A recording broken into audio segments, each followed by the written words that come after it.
आपको बताऊं कि आखिर यह खबर कैसे आई कि निमिषा की फांसी की सजा टल गई है। कल हमने आपको बताया था कि सुप्रीम कोर्ट में इस मामले पर सुनवाई हुई थी। दिल्ली की सुप्रीम कोर्ट सर्वोच्च अदालत में सुनवाई हुई। सरकार ने कहा हमारे पास विकल्प कम बचे हैं। निमिषा प्रिया को फिलहाल जीवन दान मिल गया है। यमन सरकार ने कल फांसी नहीं देने का फैसला किया। उसकी सजाए मौत फिलहाल टाल दी गई है। केंद्र सरकार ने सुप्रीम कोर्ट में फांसी की सजा टलवाने का भरोसा दिया था। प्रभावशाली धार्मिक नेताओं ने इसमें दखल दिया और भारत के मुफ्ती एपी अबू बकर मुसलियार ने यमन में बात की। यमन के चर्चित सूफी विद्वान शेख हबीबुर बिन हाफिज आगे आए, यानी भारत के सूफी और यमन के एक सूफी। बातचीत में यमन के सुप्रीम कोर्ट के एक जज और मृतक के भाई भी शामिल हुए।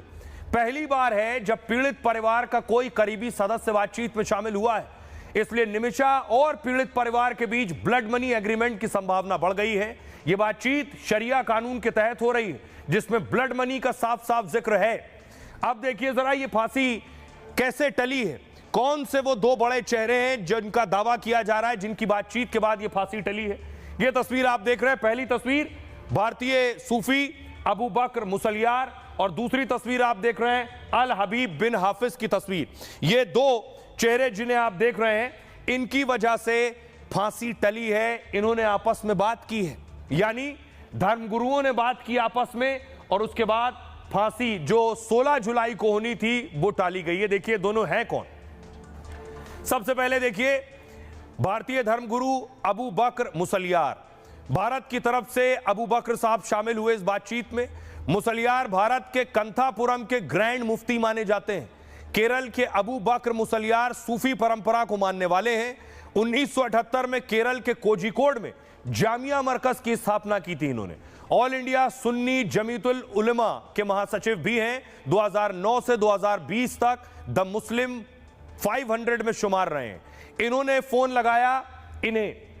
ये हैं सूफी विद्वान शेख हबीब उमर यमन के, और यमन की तरफ से सूफी विद्वान शेख हबीब सामने आए, जिन्हें अल हबीब बिन सलीम बिन हाफिज के नाम से भी जानते हैं। सूफी विद्वान शेख हबीब उमर भी सूफी परंपरा को मानने वाले हैं।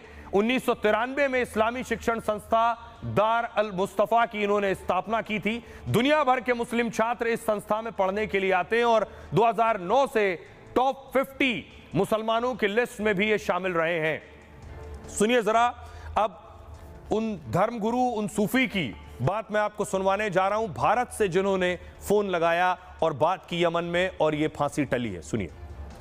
नियत कबूल होना हो तो मैंने वहाँ के उलेमाओं से गुजारिश किया कि अगर आपको दिया कबूल है तो यहाँ के लोग दिया देने को तैयार हैं। जिसके बाद वहाँ के लोग बातचीत के लिए तैयार हो गए। हालांकि इसमें कुछ अड़चने हैं।